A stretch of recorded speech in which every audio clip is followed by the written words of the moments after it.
સુરતના કડોદરાની પ્રિયંકા ગ્રીન સિટીમાં સામાન્ય વરસાદ બાદ જ નરકાગાર જેવી સ્થિતિ સર્જાઈ છે. વરસાદી પાણી સાથે ડ્રેનેજનું ગંદુ પાણી ઘરોમાં ઘૂસી જતા રહીશો ભારે મુશ્કેલીમાં મુકાયા છે. આક્રોશિત લોકોએ આજે કડોદરા નગરપાલિકા કચેરીનો ઘેરાવ કરી તંત્ર વિરુદ્ધ સૂત્રોચ્ચાર કર્યા હતા. રહીશોનો આક્ષેપ છે કે નિયમિત વેરો ચૂકવવા છતાં પ્રાથમિક સુવિધાઓ મળી રહી નથી. લોકોની માંગ છે કે તાત્કાલિક પંપ મૂકી પાણીનો નિકાલ કરવામાં આવે અને સમગ્ર વિસ્તારમાં સેનિટાઇઝેશન હાથ ધરવામાં આવે.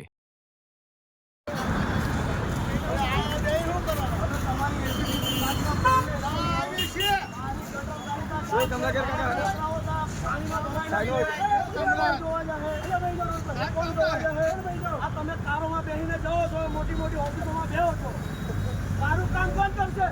નગરપાલિકામાંથી તમે બહાર ભાગો છો.